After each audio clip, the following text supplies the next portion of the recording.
Okay, let me get into this.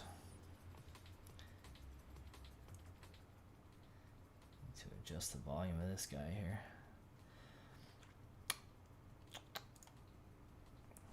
All right, I'm going to be editing some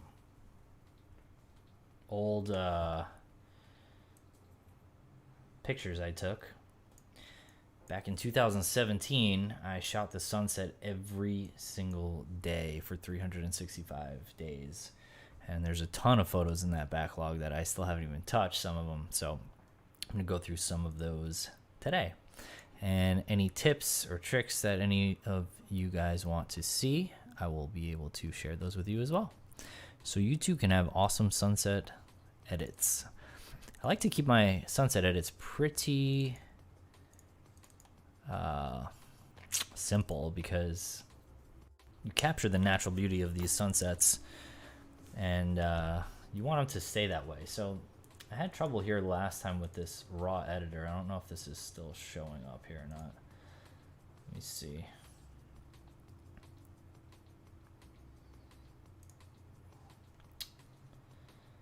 Got this capture device here. This should be, there we go. Nice. So here's my raw editor in Photoshop, and I pulled up a picture I took. The pictures I'm showing are exactly from this week, 4 years in history. So this is, I think, September or the end of August this was taken. And basically what I'm going to do with this guy is just tweak it a little bit. So you can see it's very warm. This was shot at 6,500 Kelvin, which is a warm temperature. So what I like to do is kind of play with the temperature first and see what we can do with that. You can make it look very cold and blue, or you can even boost the temperature even higher and make it really warm. I kind of want it a little higher, like around 9,000, so I'm going to leave it right there. Tint changes the green and the magenta in your image. So taking it down will make it more green, taking it to the right will make it more magenta. For these sunsets, they tend to do really well with people.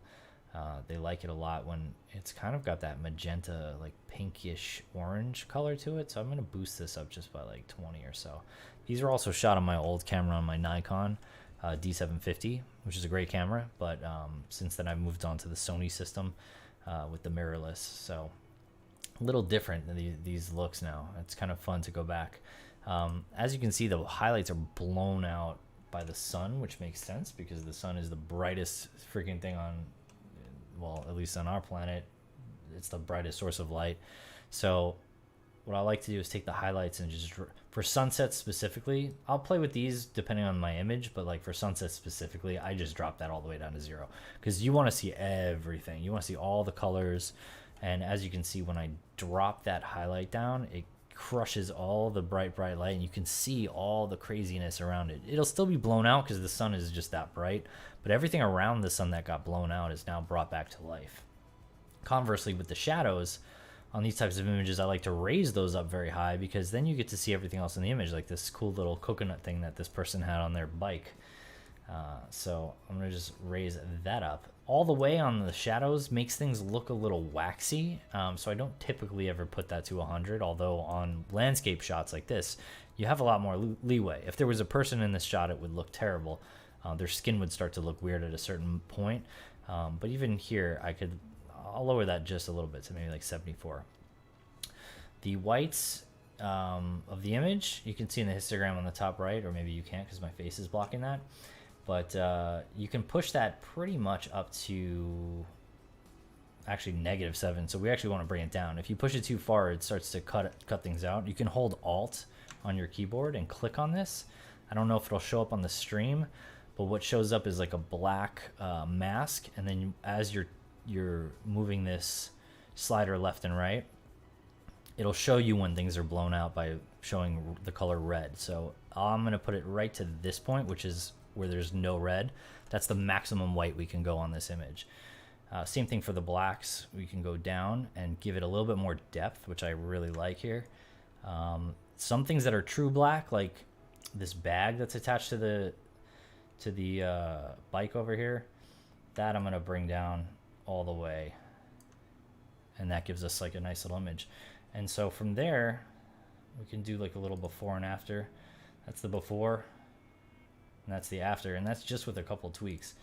From that point on, I like to add a little bit of texture to my image, so I'm going to grab the texture slider and bump that up a little bit to like 19. You can push this pretty far with landscapes because there's no people in it, so you're not worried about their skin getting all textured and weird and making them look not attractive. That's the opposite of what we do in photography. We make everyone look beautiful. So this is basically pretty cool that you can push the textures on these things like the coconut. You get all those little hairs sticking out and stuff like that, which I like.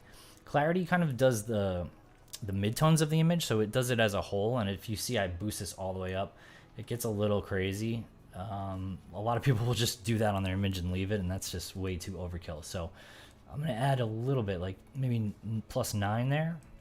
Dehaze will kill some of that haze and give us a little bit more detail back. But with the sunset like this, I kind of like to boost it back up, give it more of that warmth feeling, that glow. So I'm actually going to drop that to -3 and then push the vibrance up a bit.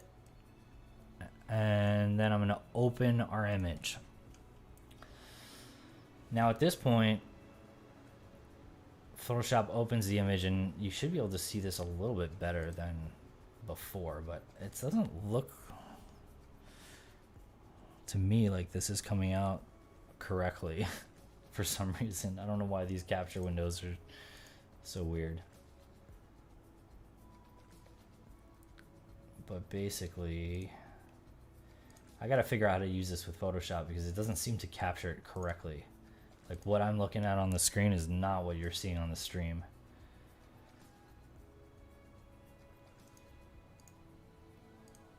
And for some reason this is not getting fixed there.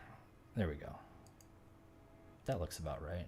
Here, let me maximize this. You're getting some weird background images there too.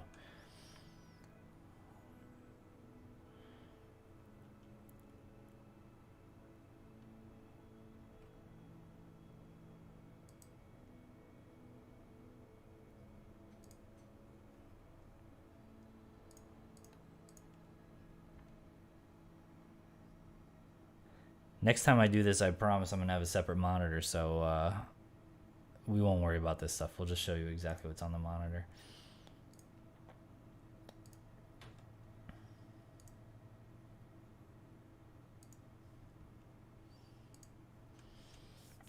Let me just make sure that this image is coming through for you guys.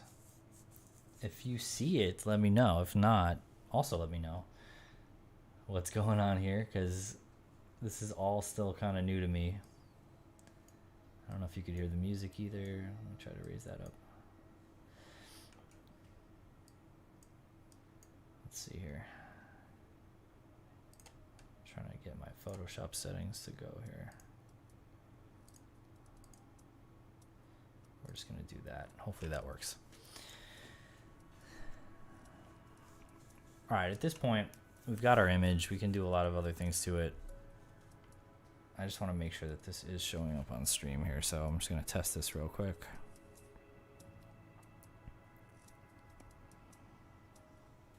Cool. Looks actually like you see that. So what I'm going to do next is, there's a couple things. If there's specific spots in the image you want to tweak, you can actually use masks to tweak that out. So what I like to do is I like to grab, well,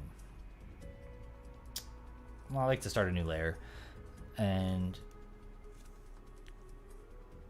grab my lasso tool. And with the lasso, this is an interesting technique. I don't see a lot of people doing this, but I like to just take pieces of the image and highlight them, right? So maybe I just want this section of the image to be a little bit of a different color, right? So I'm just going to circle this area. And then what I'll do is I'll select and modify my selection to feather it. Feathering the image kind of softens the edges, so it's not such a harsh selection. And with a selection this big, 5 pixels is not going to do anything. So I go as far as 300 on something like this, and that'll really soften everything up. So when you take something like a hue and saturation filter on that selection and you start to change the colors, you can see it changes just that section, right? So now we have like this weird green sky, but you could boost this down a little bit, make it a little bit more orangey red to give it a little bit of a more like heat kind of feeling to it that day. And then once that's done, you can even tweak that further and just lower the opacity a bit. So it's just a slight little orange boost. A little goes a long way with images. You want your edits to be non-perceptible unless somebody watched this tutorial or like just knows how you did stuff, or like that can't really be that color. That's how you know you've really succeeded with this, because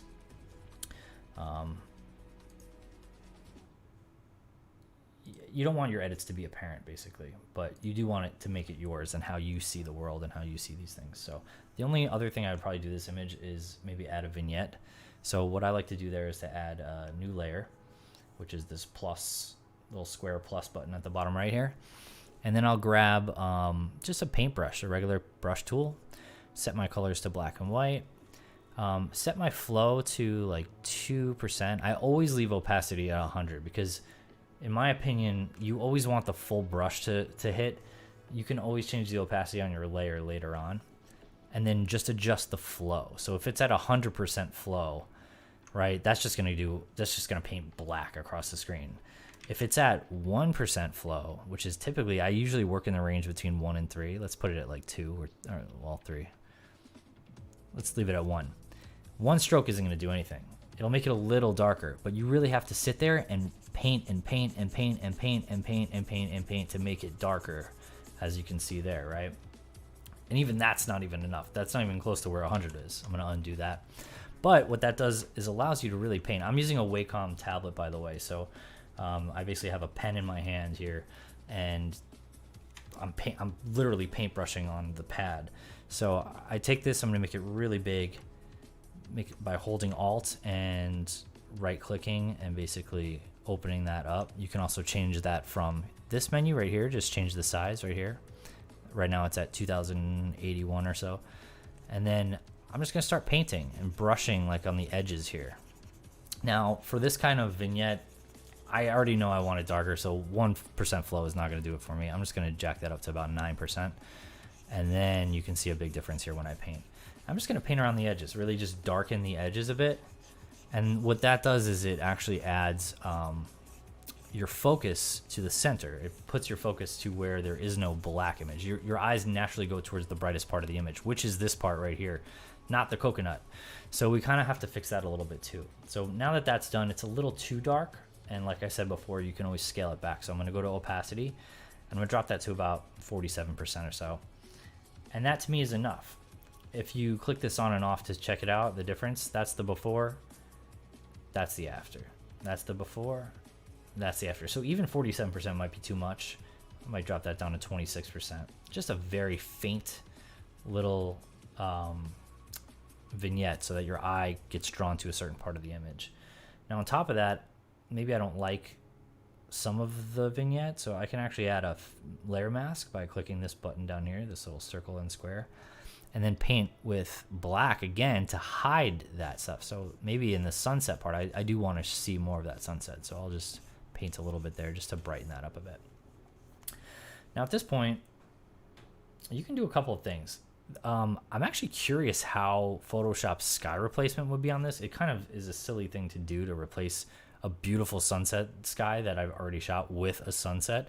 But this tool's really cool and it works usually really well. So I'm just curious how it'll work. If you want to replace the sky in Photoshop now, it's so easy. You just hit edit, sky replacement, and then it just does it. It's crazy. Like, it's just working right now, already replacing it. This did a terrible, terrible job. Clearly when you replace a sunset photo with a sunset, man, that's just awful. I did not expect that result. Usually you get pretty good results with this. I can show you guys that on another image another time. But in this particular image right now, what I'm going to do, whoops, is grab. So I want to brighten the coconut because I want my eyes to go to this part of the image. So again, what I'll do is I'll grab my lasso tool. I'll kind of circle that area that I want to raise up. I'm going to go to my filter, or sorry, my selection, modify, feather, or you can hit Shift F6. I'm going to feather that. This is a smaller selection than before, so I'm only going to do like 150.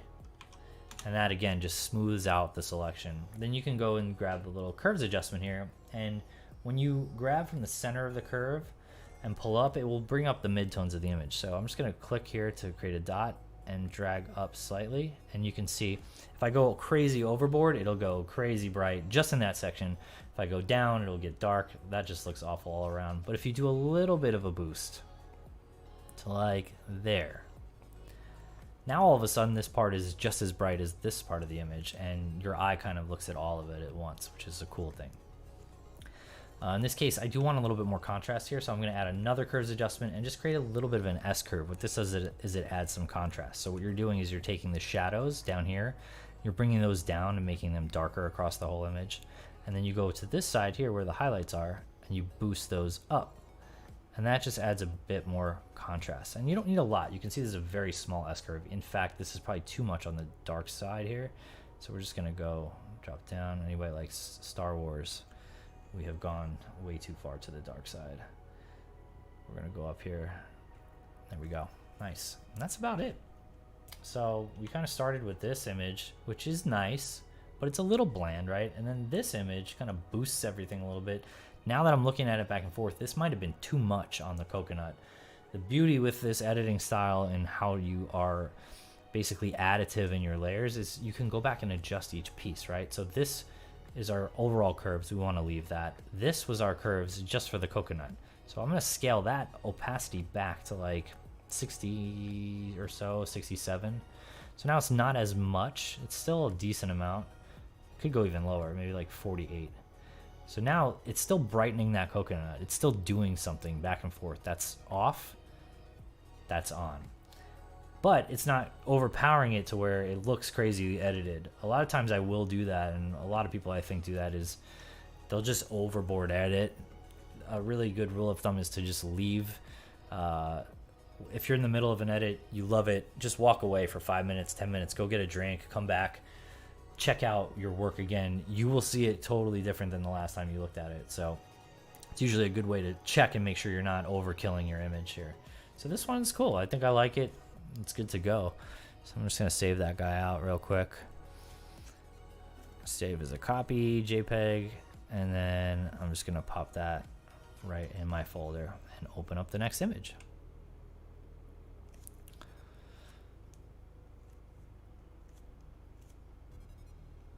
So this next image is a really cool one. Same day, different area. This one has one of the lifeguard towers. Now I'm gonna have to open this window again to show you guys what I'm looking at.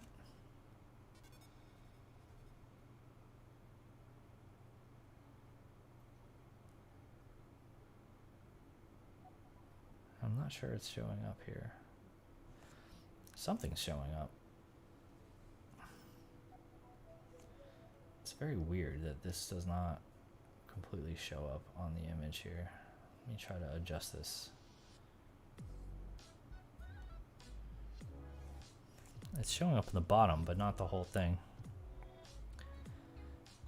I don't know if anybody's used Photoshop on Twitch before, but I might be. I know I've never seen a Twitch Photoshop stream before, so maybe this is why people don't use this to stream, because I literally can't see anything on the stream itself. I see it on my screen, but I gotta figure out this issue for next week's. Got camera raw, bit. Windows disappears it. This one shows it up.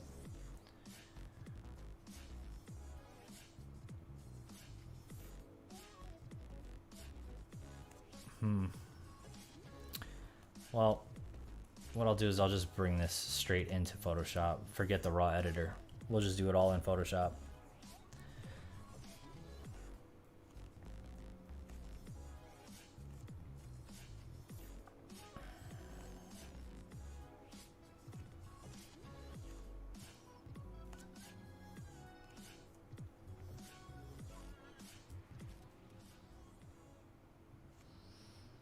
Okay, there we go. So now that that's in there, we've got another image. I don't know what this guy's doing over here. Is he picking his nose? He might actually... Is he on a cell phone call? What is this dude doing? I think he's on a cell phone call.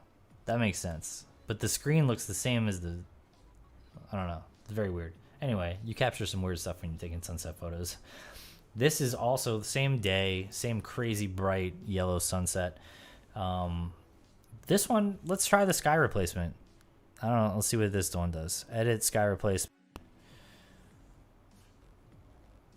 Bam. This looks crazy again. It did a better job, but it's still covering all this other stuff over here. It's so bad. All right, we're not going to replace the sky with a different sky because it's already beautiful. What we will do is I will take this hue saturation layer and I'm going to just change the hue. Now we can make this sunset crazy fantasy looking, like a pink, like this thing here. We can go really cold and blue. We can boost it green. I mean, you can change the color of the whole thing here. Typically, I will just drag it a little bit, like -3 or 4, just to give it a little bit of an orange boost and maybe boost the saturation up just a bit. This is our before and this is our after. So real subtle adjustment. You really don't want to go too crazy with this stuff.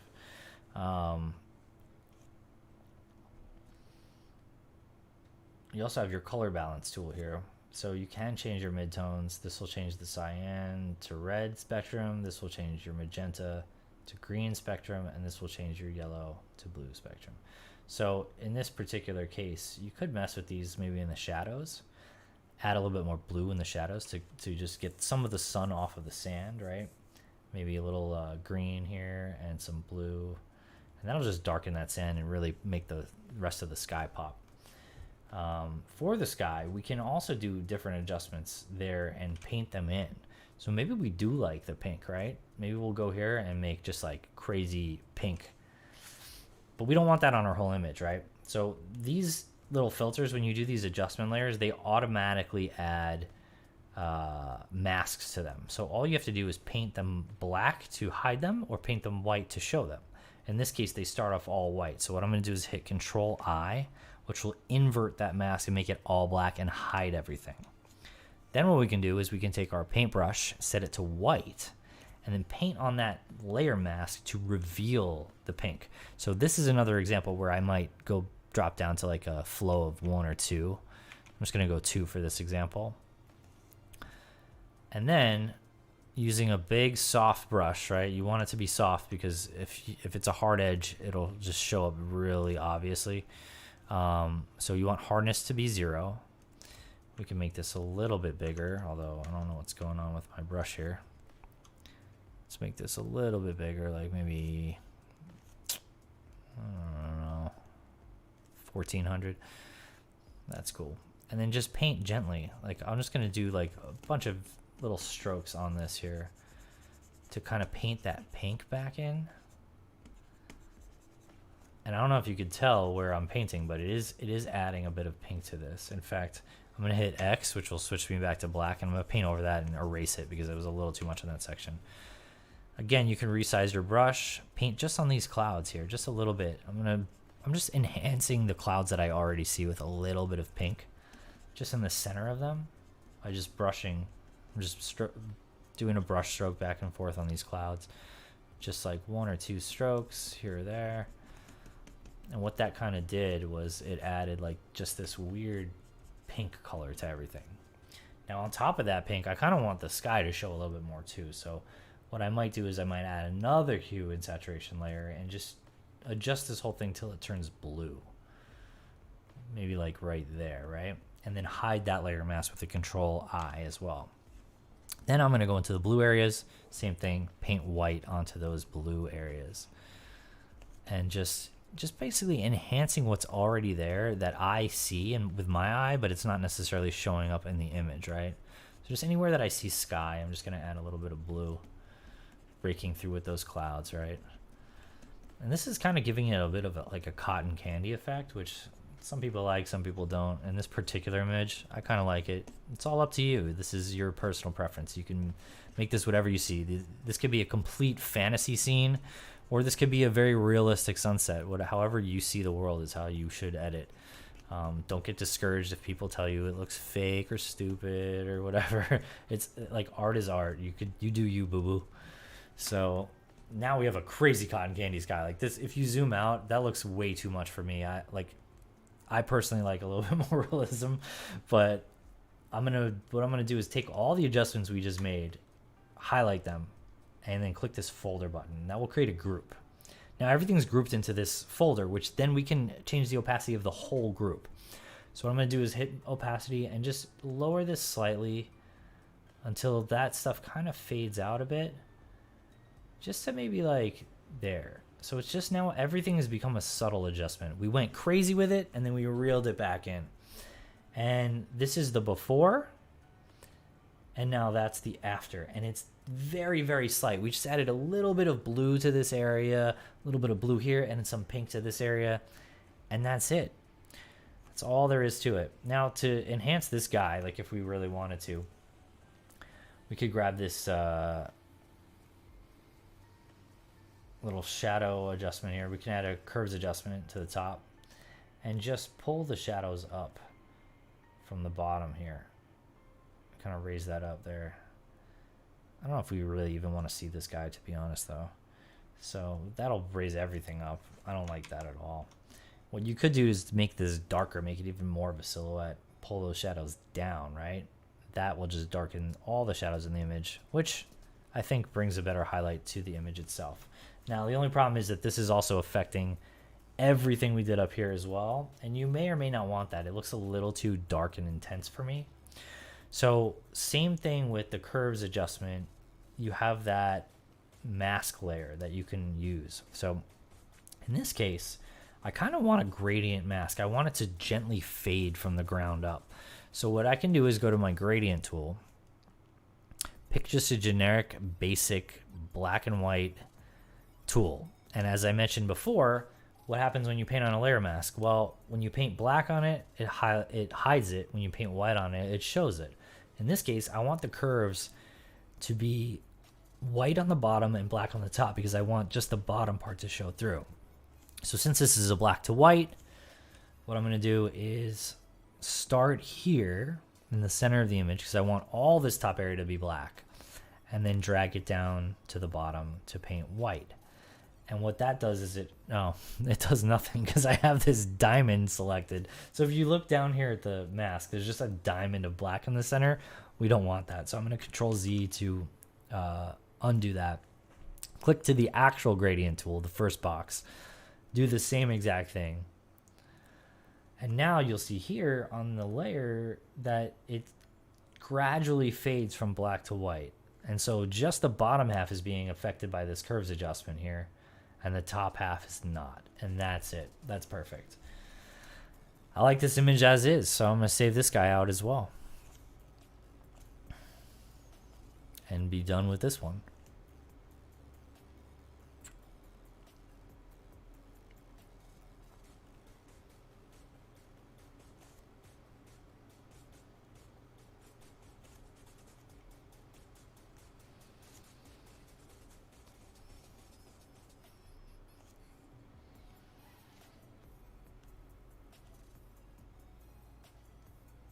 I'm going to close this guy.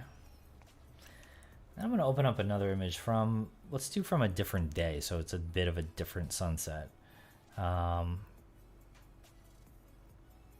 think I'm going to grab this one.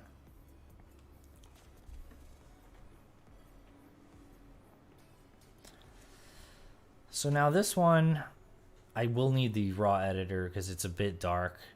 What I'm going to do is grab the exposure slider and just bring that up a bit so I can see more of what's going on here in the ground. And then I'm going to drag my highlights all the way down so we get more of that sky back, maybe to about 62 or so. And bring the shadows up so we get more of that grass. Now because the shadows are bringing back so much of the grass, I'm actually going to boost the shadows even more and then lower the exposure back down because I do like how kind of dark this sunset was, and bring the highlights back a little bit because I do want that light coming from the sun. So I'm just going to tone this back down to how it was exposed exactly, and we're just going to raise the shadows in this particular case. The temperature was shot at 5100 Kelvin, which is a little low for me, which is why the sky's a bit blue. You can raise this up to deepen that the yellows there. Probably around sunset was probably about 6300, but you can also bring it down to about 4300 or so to make it even more moody and cold feeling. But I like my sunsets warm and inviting, so I'm going to pump this back up to about 6700 Kelvin and boost the magentas up to, like, let's say 20. That looks really good to me. I'm going to pump up the vibrance a bit on this sunset, add some texture to the trees by bumping that up to about 12. Clarity, about 8. And then this one, I can dehaze a little bit too, to maybe about 5. And we're going to open that guy up.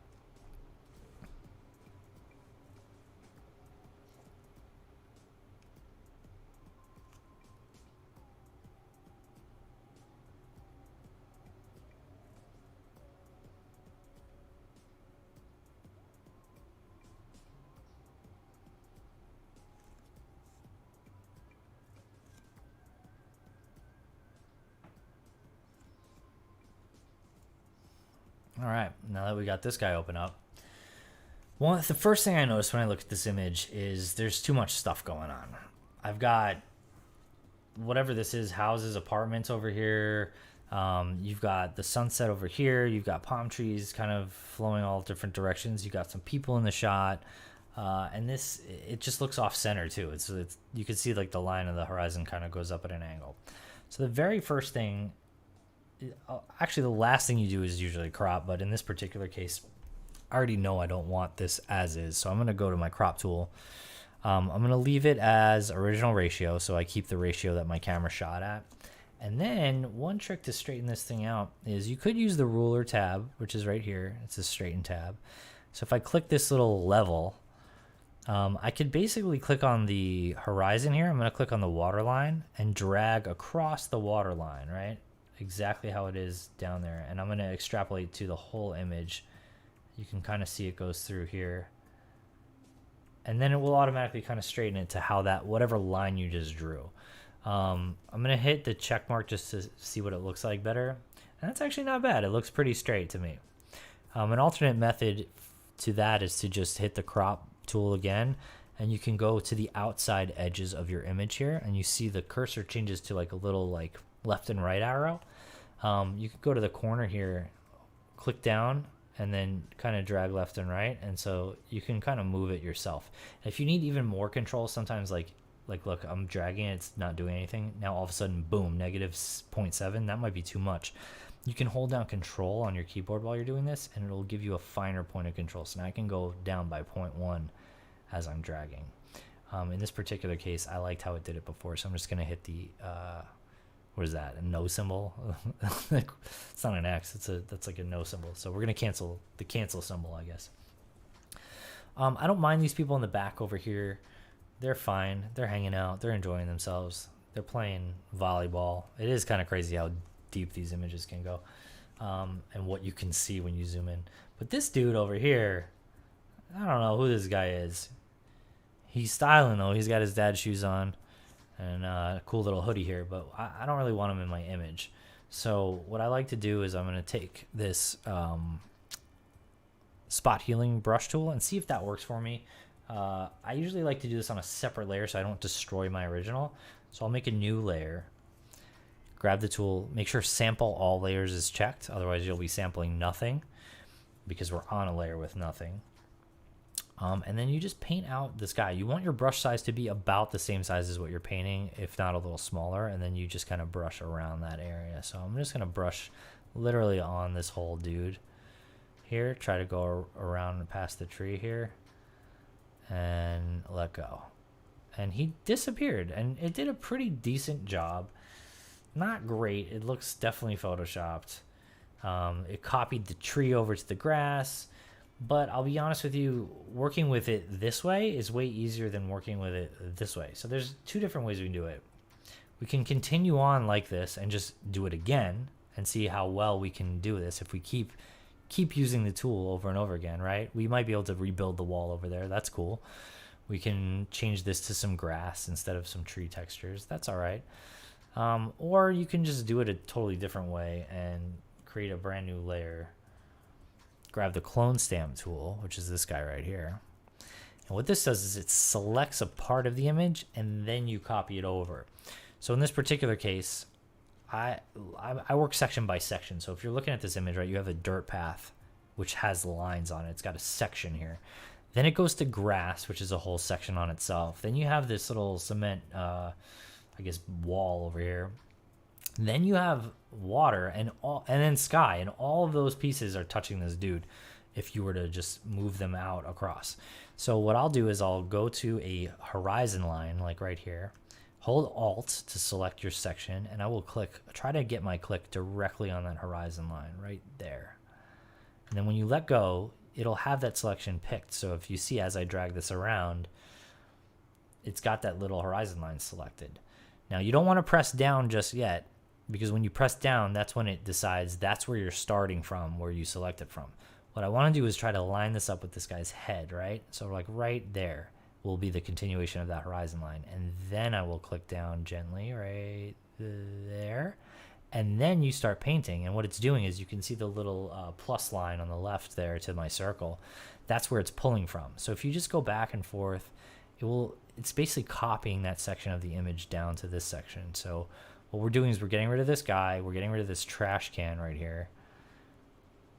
And we're painting in the exact same water that's over there. Now, if you go too far, it's now copying what was there. So it's recopying this dude's face. We don't want that. So I'm going to exit out, and I'll show you that if we just do this one more time and paint out this guy, right?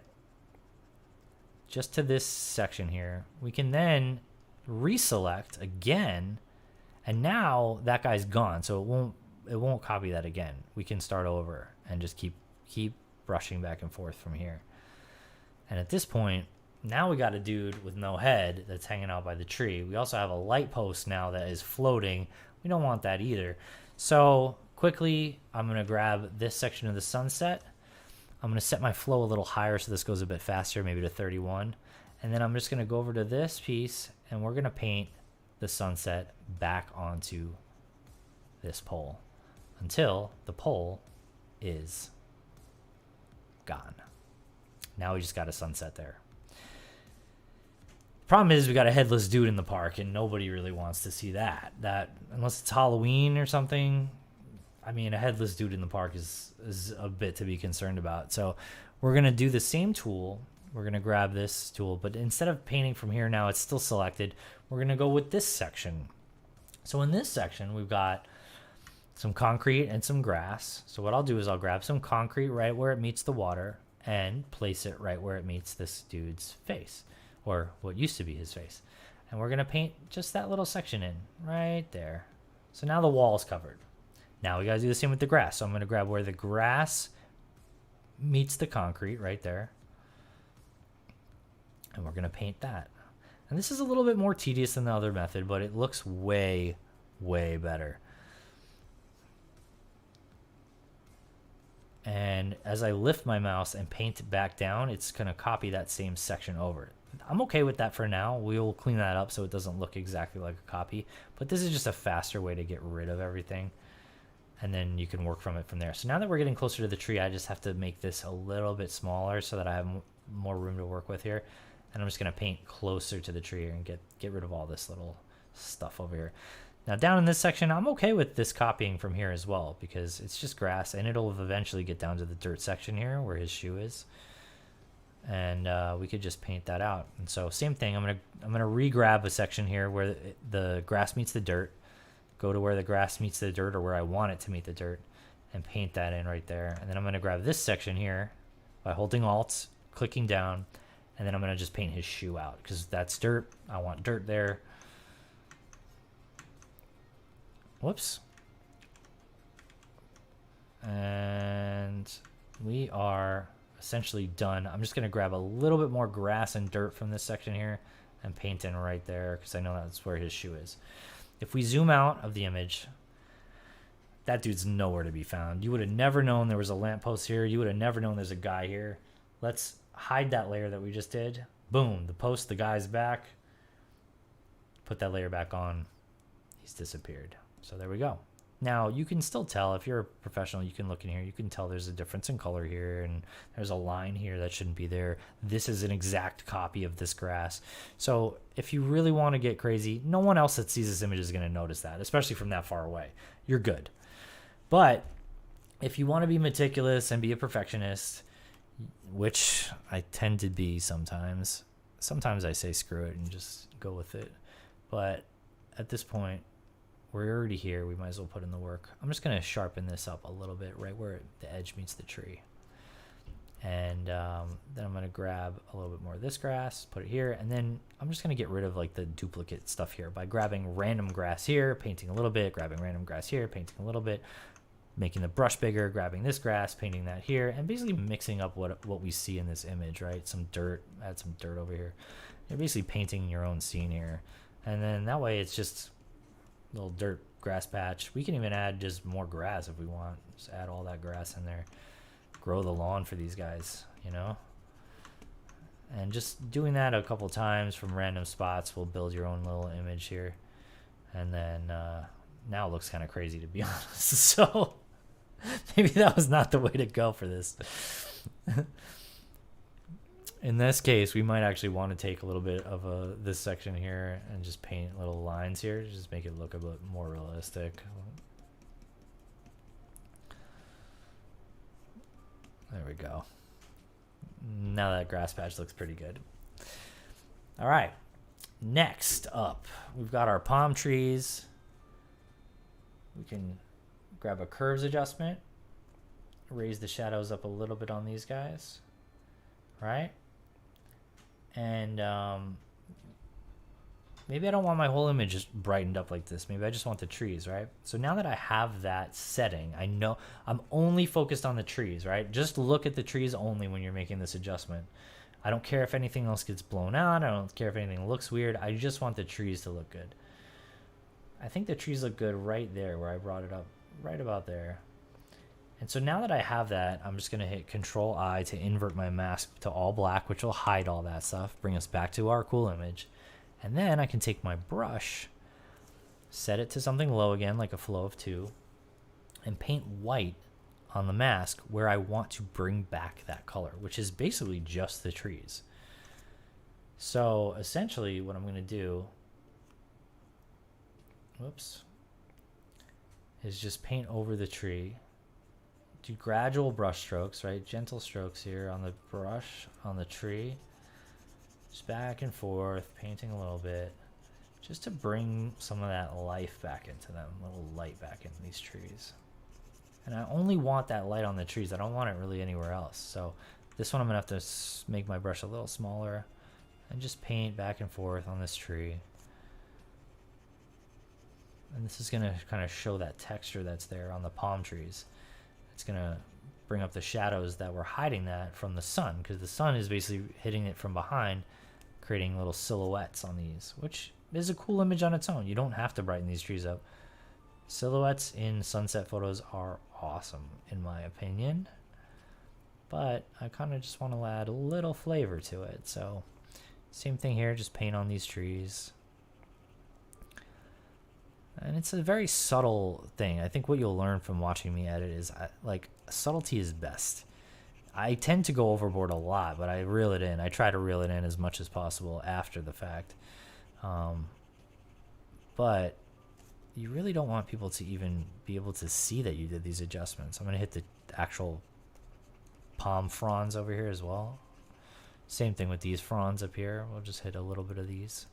Just painting back and forth. I'm just painting white on a black mask to bring back that curves adjustment that we did, where we were just focused on the tree itself, right? And that's pretty good right there. So now we have some detail back on these trees, right? Those kind of came back to life. If you want to see the before, that's the before, and then click on for the after. It's really not a lot. We just brought back, lifted the shadows from some of these trees here. You can see the mask is very funny because it's just strips of white. And that's literally what we did. We just painted strips of white across this whole thing. So, next thing is, what is this, a pipe? A sidewalk? I don't know what the heck that is. I want it out of my image. So I'm going to make another layer adjustment. I'm going to grab, in this case, we will grab the quick spot healing brush tool, because this is not a person. It's very straight line. It's very easy. There's grass all around it. I'm just going to paint on that, and it should just disappear. Super easy. This is the easiest tool to use. Same thing on this side. Grab it, drag it across, gone. Same thing with this sidewalk. Grab it, drag it across, gone. I love it. Boom. It is gone. Who's this? We just noticed this guy sitting on a bench. This dude looks like he was looking at me while I was taking this picture. I don't want that guy looking at me. Let's get rid of him. Boom. There goes his head. Now we're going to just brush on his body. Boom. He's disappeared. This is like Back to the Future. He was in the image. He's not. You know? Maybe he is hanging out with his younger version of his mom. I don't know. Wearing some Calvin Klein underwear. If you've seen Back to the Future, you know what I'm talking about. If you haven't seen Back to the Future, I mean, you're missing out. This guy, he's minding his own business. I might leave him. He's just enjoying the sunset. He's not checking me out. Then again, I don't know. You can't even see that. It's so far zoomed into the image. All these little things like this no dogs area. We want dogs in our parks. Let's get that out of there as well. You could basically spend hours just manipulating your image and just adding little trees and things and getting rid of people that are hanging out, walking their dogs. And maybe you see that in the image, maybe you don't. To me, when you're looking at it this size, it's imperceptible. But for me, I know it's there. I know this person's running. That's great. She loves exercise. You got to take care of your body. You got to, have longevity, make sure your heart's working good. But not in my image, lady. Get out of my sunset. This dude, who's this guy? I didn't even see this guy before. He's hiding behind the palm tree. We got to get him out of this image. I'm just going to do another little couple draggy things here. That might not even be a him. I think this is a lady now that I'm looking at it a little closer. We're just going to drag that, and that's gone. And look, it painted, look at right here. It painted its own little trees here. If I close this out, look at that. It actually copied the palm fronds, and it looks legit. It's a great tool. It's the easiest way to just get things out of your image. You just have to be careful with it when you're using it too much, because it can pull from weird spots of the image. So like if I try to get this lady out, actually that worked great. Never mind. Sometimes it'll pull, like right now. See, it's pulling the staircase from the lifeguard tower. So I'm gonna Control Z that and undo it, because it's not a good job. You can fix that by either making your selection smaller and painting in a smaller area here, so it has less of a selection. That worked. Or you can go back to the clone stamp tool like we had. But personally, this is way faster to just change the size and do it that way. So now I think there's nobody in our image except for maybe these guys running and playing volleyball. I'm cool with that. This guy checking out the sunset, sitting down on that bench. I'm totally cool with that. And the rest of it looks pretty good. We can take it one step further. We can crop it even more if we wanted to. I can grab this crop tool. I can add a grid here. I like to add the rule of thirds. The golden spiral is an interesting one, and the golden ratio are interesting ones. I don't still fully understand those things, but if I click on here, it will have that spiral. So essentially what this does, this is like some weird Da Vinci Codes thing where, like, if you see an image and there's something that goes across this whole entire line, there's something that goes through this line, through this line, through this line, and there's something that ends up in this little spiral, that is quote unquote a perfect image. Your eyes will look at this image and it will be like, wow, that's beautiful. I don't even know why I like this photo or this image. It calls to me. It probably has this weird like Fibonacci golden spiral kind of crop to it. We could try to do it here. I still don't fully understand how to even utilize it that well, but like in this case, this sunset picture is not really apt to this, but we could stick the tree in the middle of this curve here. And then, I don't know. At this point, I'm just riffing. I don't even know what we're doing here. I'm making this so small, it's kind of ridiculous. But okay, here's a great example. Let's cut this back to this way, right? If we can line up this sun, the sun on this path, let's put the sun on the path, and then put this lifeguard tower at the curve here, at the little snail tail here. Just put that right there. So we line that up, right? Let's crop it there. This is the weirdest crop I've ever done. But it kind of does make sense. I don't know. Maybe it's just me. Maybe I'm just fooling myself. It's very weird. Like the angle's way off. Everything's kind of strange. But if you look at the image, it does kind of make you feel like, I don't know, something. It's way too crazy for me though. So I'm just going to undo that. And I typically will stick with just a very basic rule of thirds grid, which splits it into literally thirds. So 3 sections vertically and 3 sections horizontally. And as long as you can get things to match on the corners, so in this case, I will just lower this to the point where, and move it so that now our sunset is on a line and our tower is on a line. That's it. Super simple. It's even better if we can match this up to the horizon line. So if I can drag this down slightly and get that to the horizon, that would be great, except for the fact that now we're out of whack with our little 2 objects. So I definitely need it to be this high. If I had room to play with this image to go down like this, that would be perfect, but we don't. We ran out of image here. So we're just going to leave it as is. That's okay too. In fact, we can raise it up higher so that maybe the horizon line is in the middle of this third. That's a whole nother way to do things. And crop it there so you get a lot more sky and a lot less ground. And we'll just double click there to make that a selection. And there you go. That's a very aesthetically eye-catching image. You have your trees creating kind of like a arrow to the sunset at this point with your eyes. And it just draws you to this. If you close your eyes and open them and look at this image, I'm pretty sure the first thing you see is this sunset. It's just where it's supposed to be in the image. It's the brightest part of the image. And that's what you're going for when you're trying to show people what you're doing. So at that point, I think this one looks good too. We can, just for kicks, let's do the sky replacement again, because I want to see how well this thing actually does sky replacements. It's working, and it did a terrible job. Although, you know what? It's doing on this layer, so I might have been doing this all wrong. Control, Alt, Shift, E will make a copy of all the layers that you had before into a top layer. So now we have a full top layer.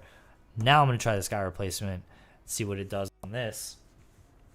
And it did a decent job. It killed our sunset, but it created some pretty cool cloud cover. And then you can use this selector tool and pick different skies. So it's actually on blue skies. We can go to sunsets. And we can pick maybe this sunset, which fits a little bit better than what we had. And that looks kind of crazy.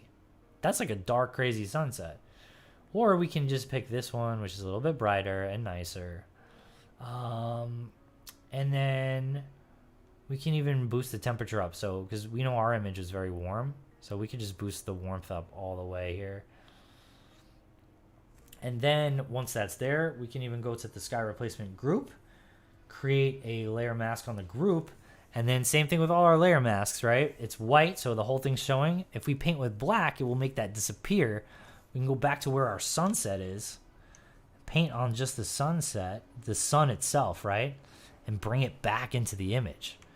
We could even paint across the whole horizon line over here to bring back our original image on the ground level here. Same with the ground here. Maybe we want it a little bit brighter, right? And now we basically just replaced that part of the sunset with clouds, which looks cool, but I mean, I'll be honest, I think our regular sunset's the better of the two. So maybe in this case, what I would do instead is turn this on. I would remove all the painting that we did. And then I would invert the mask. So now our original image is back here. The mask is black, so it's hiding the whole sky replacement. Then I'd grab white on my brush and maybe paint in some of the clouds. So I love the rest of our image, but maybe it could use some clouds up here. So I'm just going to brush with white with, again, a flow of 2, so it's very gentle, right? Just in between the trees here, and like over here, and over here. And what that just did is it gave us a little bit of clouds that were not there before, and it kind of enhanced our image. I actually really like it the way it is now with these clouds. I think it's pretty cool. I mean, what do you guys think? I think it looks pretty good. Now we can add some other effects here if we wanted to. I think this is pretty good, but it's a little dark. So I'm going to add another layer. I'm going to go grab, I don't know, yellow color, like a sunsetty color, right? So like a yellow or an orange, but make it really bright. This is a bright orange. And what I could do is I can grab a flow of 19. I can make a huge brush and just where the sun's coming, just paint bits of orange through the whole thing here, right? Just a couple lines. I can make the brush a little smaller and then make a couple more lines coming out of here from the sun. Boom, boom, boom, boom. This looks terrible, I know. Bear with me. Make it just the size of the sun. Make even smaller little lines coming out here. Just like straight off into the distance here. Boom, boom, boom, boom. And then we can take this layer. We can go to Filter, Blur, and we can do a radial blur. And we want the zoom blur. This kind of pushes stuff out to the corners. I'm going to blast this all the way up as far as it goes to 100. And then select in the image where I think this stuff is radiating from. So we know it's down here by the sunset. So I'm going to just drag this down to here so that our light is now going to be bursting like it's showing in this image here. And I'm going to hit OK. It's going to do its thing. And now it created these like little burst rays coming from the sun, right? Next thing we can do here is we can go to our layer style, which is right here. It's normal. This will change the way that this layer interacts with the rest of them. So if we go to darken, it will create these weird like green lines on our sky. Multiply will add, will darken our image in the spots where those lines are.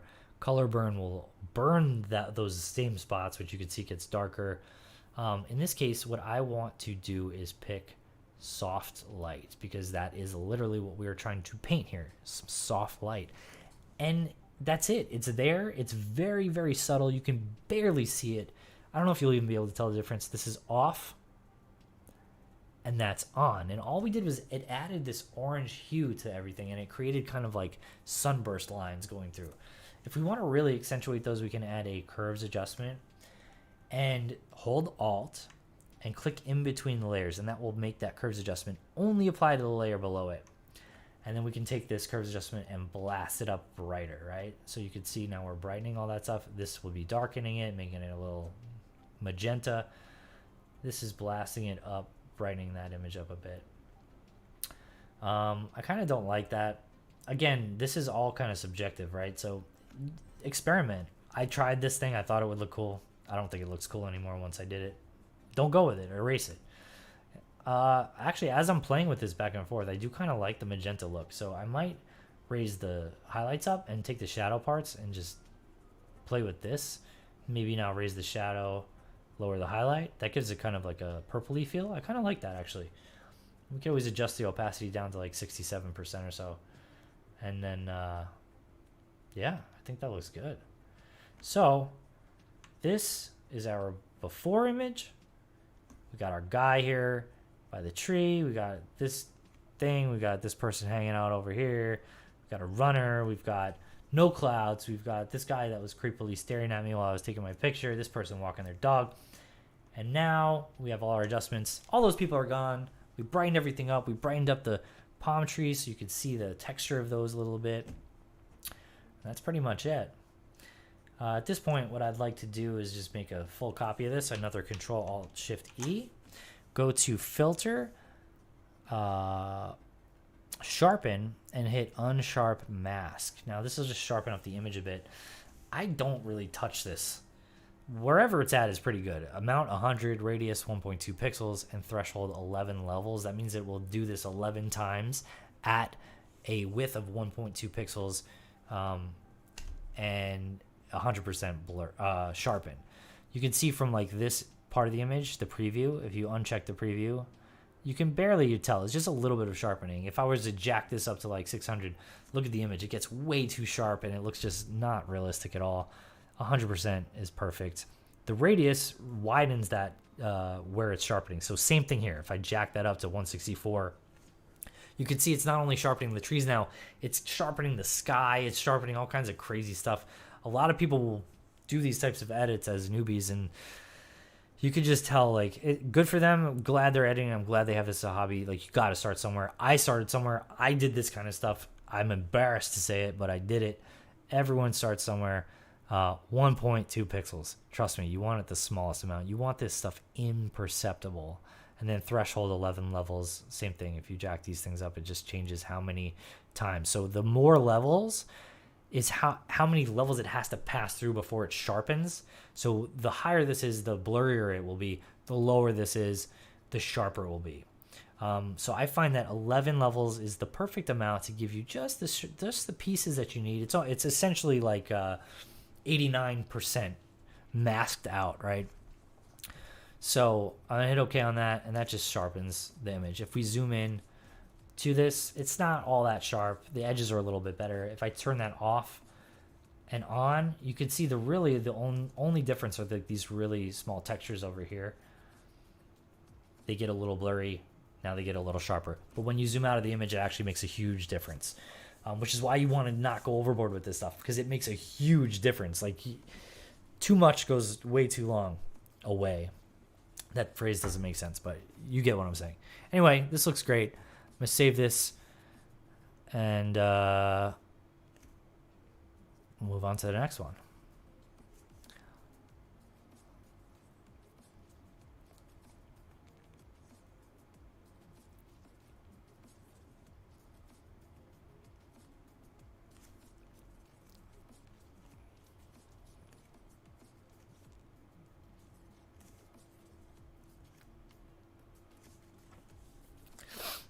Now that that's all saved, I might actually take a coverage adjustment and just do one on the whole image just to see what happens. I might pull the shadows in just a little bit deeper and then boost the highlights up.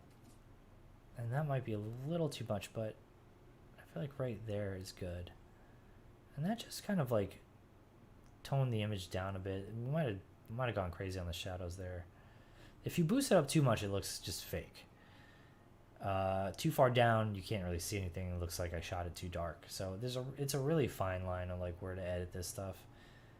But right there kind of brings a little bit more dimension to this. Like before, I felt like it looked a little flat, a little cartoony, whereas now it looks like there's a little bit more dimension going on here. So I'm gonna resave that how it is there.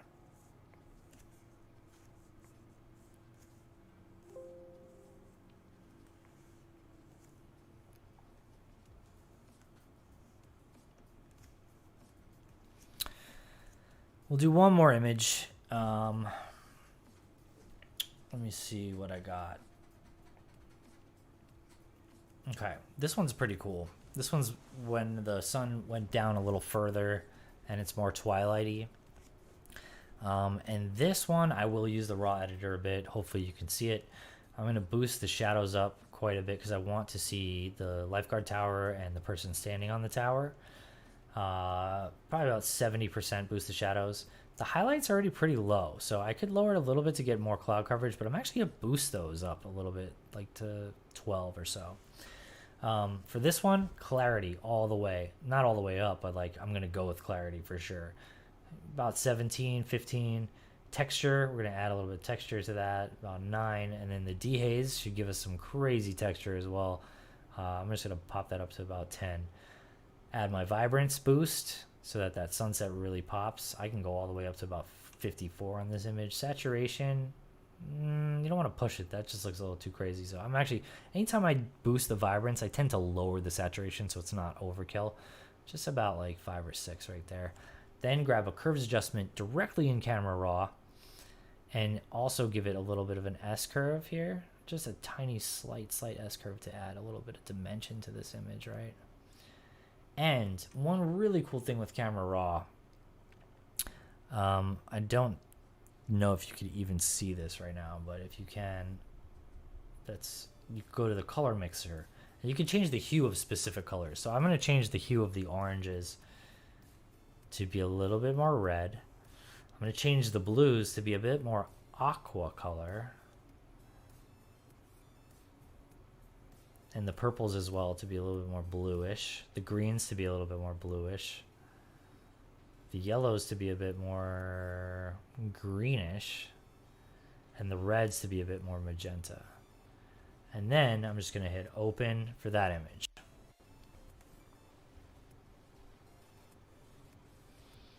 And you might not be able to see the actual image. In fact, I'm looking at the replay here and it doesn't look like that showed up, but you'll see the final result as it opens up into Photoshop.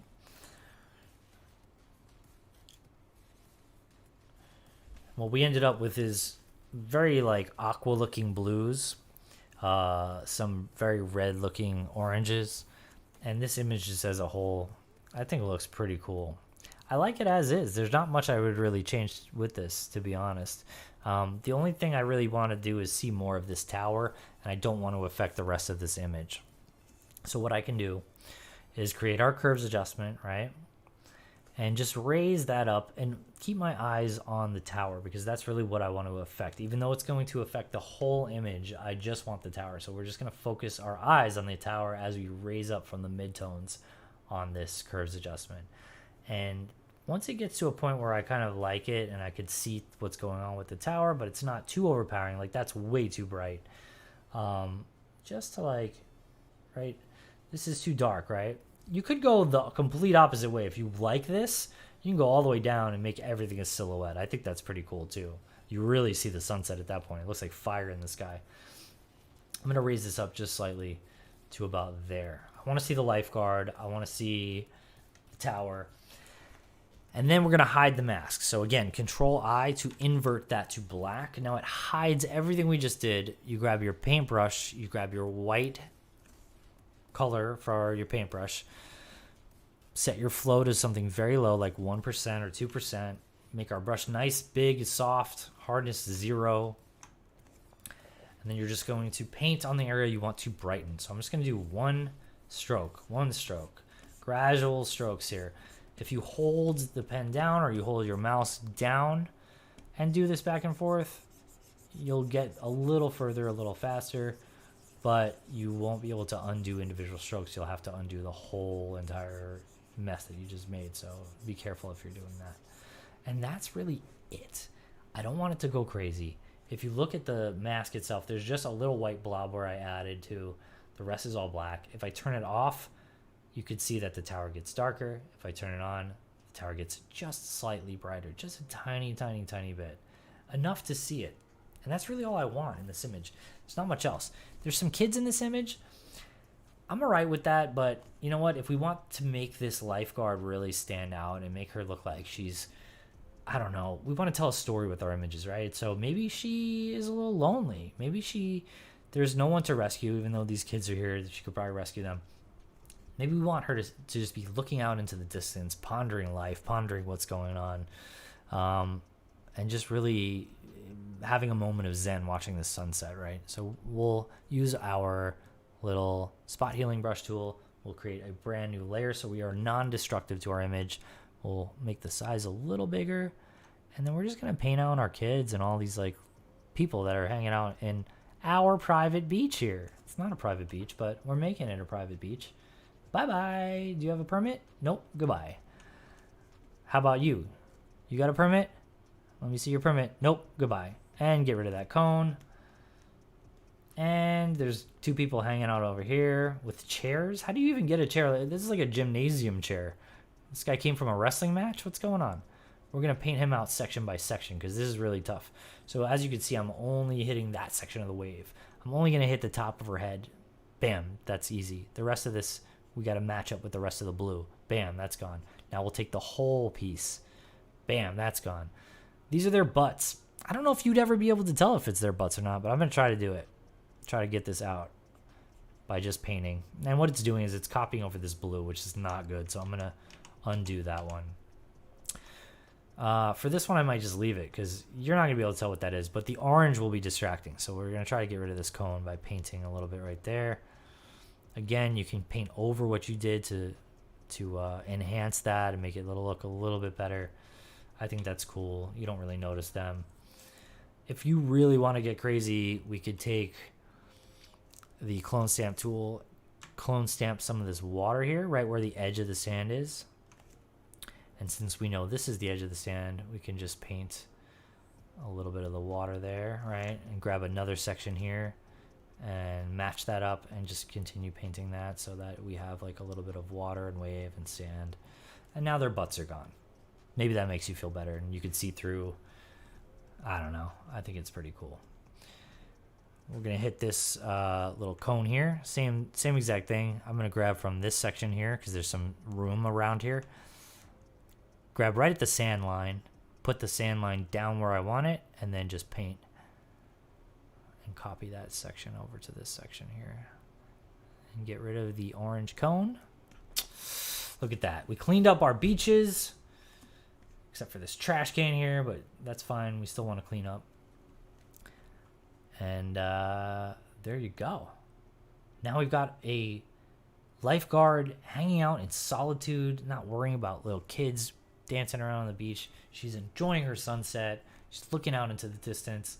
And now we just need to crop our image to make it look a little bit more enhanced for us. So we can keep the original ratio. I'll click on it to just show you that the way this image was already composed in camera. When I click this, boom, decent. Look, the sunset is right on this line.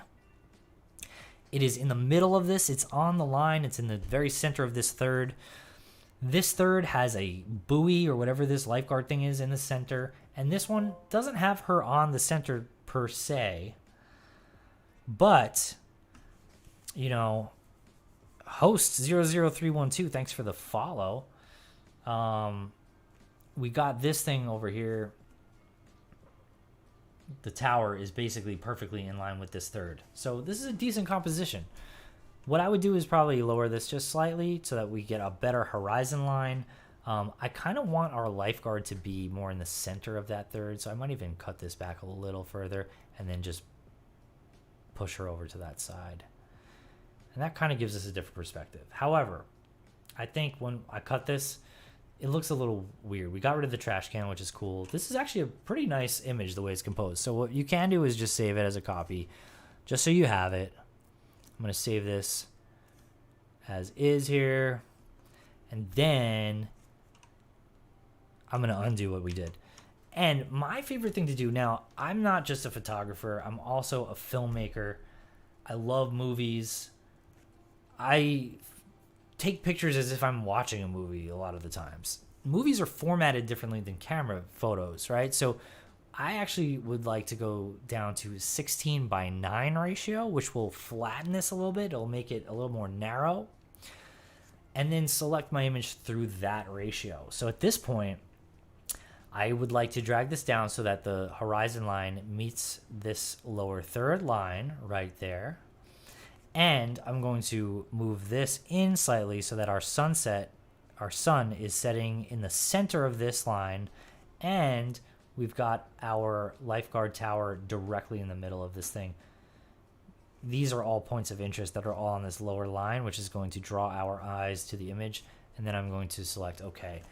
And I don't know if you could see that on the side here, but it looks like I caught a little bit of extra blank space here. So I'm just going to bring this in slightly by holding control and dragging in and then redoing that line there. And there we go. That's how I like my images. And that to me looks very, very cinematic. It looks like a still shot from a movie. At this point, we can add a little flair to it, but I'm pretty much done. I'm going to add a curves adjustment real quick. If we raise the shadow line straight up on the curves, what it does is it adds a kind of a faded film effect. It brings this up and it creates like it makes the blacks a little like faded. So if you take this to the right, so the way the curves adjustment layer works, right, is the left side is the shadows, the right side is the highlights, and the middle are the midtones. So anything you're doing in this section here is affecting the shadows. Anything you're doing in this section here is affecting the highlights, and anything you do in this section here affects the midtones. So if you take a piece and grab it from the center, this basically is creating a curve, and it's raising up the image from the midtones. If you are to delete a point, you just hold it and drag it off of the point, and it will reset. If I drag the top part here, which is the highlights, over, it will just affect the highlights. The shadows don't really get affected. This is just brightening this or lowering the highlights. Same thing with this side. This will raise the shadows only, right? Or make them darker. So if you want a silhouette, you just bring these all the way over to the right, and now our image is way darker. It's very moody. However, if you bring it slightly up, you'll see our image gets slightly faded, and it has that film look. If you want to add even more of a film look, what you can do is I like to grab this little line right here, this little cross line, just create a dot right there. Bring that down, making it darker. Then take the edge and bring this up. So you're creating like a little spoon kind of here, like a little curvy edge here. And what that does is it creates this weird like comic book looking feel, which I really like. Sometimes depends. It makes your images look very edited. It makes them look like paintings, which could be bad if you're going for realism in photography. But if you're looking for just an aesthetic that is you and like feels comic booky or just really interesting to look at, this is where it's at. And then I'm going to boost the highlights just because we lost some in the curve there, just to bring back some of those colors. And that's pretty much it right there. I can boost this up a little bit more to fade it a little bit more, and then bring this in just a little bit to not get rid of our lifeguard that we spent so much time bringing back in the image. So with that being said, taking off the curves, it's just, you can see there's more detail. It's just there's more depth to this. When we add it, we lose depth because we raised up our shadows too much. But it looks like a very interesting image to look at. It's very moody. It's definitely a mood. Me personally, I'm just gonna leave it out. I kind of like it how we have it with the detail. Maybe if you like somewhere in between, you could turn it on and then just change the opacity to like 40%. In fact, I'm gonna stick with that because it's a very subtle edit. So I really like that. I think I'm done there. This image is completo, which I think means complete in Spanish, but I don't really know. Listo is ready. I know that. We are definitely ready to end this stream. I forgot I already made a copy of this, so I'm going to make this copy too and save that out. And that's basically it for me today. If you enjoyed this stream, definitely leave some feedback. Share the replay with your friends so we can get more viewers, more followers over here checking out these weekly photo edits. I'm probably going to end up starting doing a schedule here where we do an editing session every Monday, or every Wednesday rather. Let me move this to just chatting real quick. Editing session Wednesdays. I might start doing some gaming on Fridays, either Apex Legends or Overwatch, or I might try Valorant. I've only played it once, but that should be fun to see a noob do that. And then Mondays, I think I might do a trivia night. Might have some like quiz show kind of style stuff going on if we can get people on the stream. So it's a nice little variety show I got going here. And yeah, that's it, guys. So thanks for watching. Thanks for tuning in. Thanks for the follow. And we'll see you next time.